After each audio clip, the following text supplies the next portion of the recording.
Many people imagine heaven as a quiet, listless eternity. They see a solitary figure on a cloud, plucking a harp for all time. That image suggests a reality where time drags on forever. If the afterlife were truly nothing more than a static, repetitive ceremony, the human mind would eventually find it agonizing.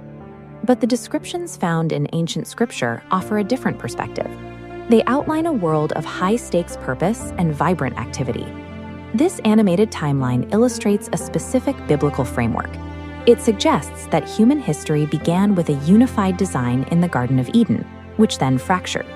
The scriptures describe heaven as the reassembly of those pieces, a process of total restoration.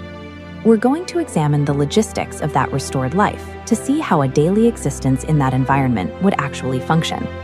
On Earth, happiness is a fragile state. Even our best days are shadowed by the fear of losing what we have, or the anxiety of what comes next. The Book of Psalms describes a baseline of fullness of joy, where that shadow finally disappears. The Book of Revelation lists the specific variables that are removed from this equation. It mentions the end of tears, the end of mourning, and physical pain. This suggests a state where the biological and emotional friction of life has been permanently edited out. The setting for this life is described with incredible scale. Imagine a luminous, uncorrupted city that integrates directly with flourishing nature, lit by a constant ambient glow rather than a single sun. Living in a space untouched by decay provides the kind of daily, unbroken peace that human history has been struggling to achieve since the very beginning. A common concern about the afterlife is the fear of losing one's individual identity or the memory of loved ones. Scriptural accounts suggest the opposite. In the Gospel of Matthew, Jesus speaks of people sitting down with Abraham and Isaac, implying they are still themselves. Later, during the Transfiguration, the disciples instantly recognize Moses and Elijah, despite having never seen them before. This indicates that personal identity is preserved.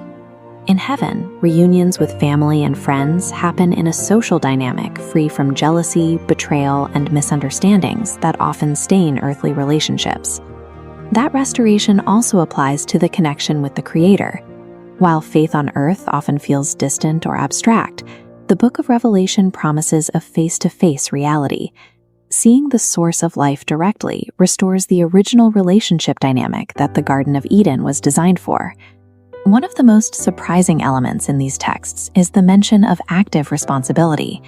In the teachings of Luke, faithful servants are described as being given authority over entire cities. This diagram shows the shift in how we experience effort.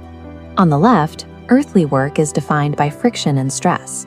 On the right, heavenly work is an equation of effort plus pure momentum. There is an absolute absence of exhaustion or failure.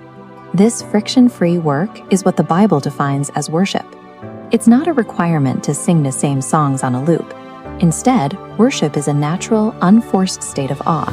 It is the logical response to experiencing the full glory of the intelligence that designed the oceans and the galaxies. Human beings were created to build, empowered to lead, and to freely create. Heaven is simply the environment where those drives reach their intended perfection, free from the curse of frustration. When we assemble these scriptural pieces, we see a daily life characterized by perfect joy, clarified relationships, and meaningful work. In this environment, human nature, our drive to create, our capacity for deep friendship, and our physical health reaches its intended peak. This evidence presents heaven as a concrete, specifically prepared reality, rather than a vague, distant hope. The invitation to this life is found in the Book of John, where Jesus promises that he is actively preparing many rooms for those who trust in him. Heaven is described as a guaranteed homecoming, a daily life that offers more than any era of earthly history could ever produce.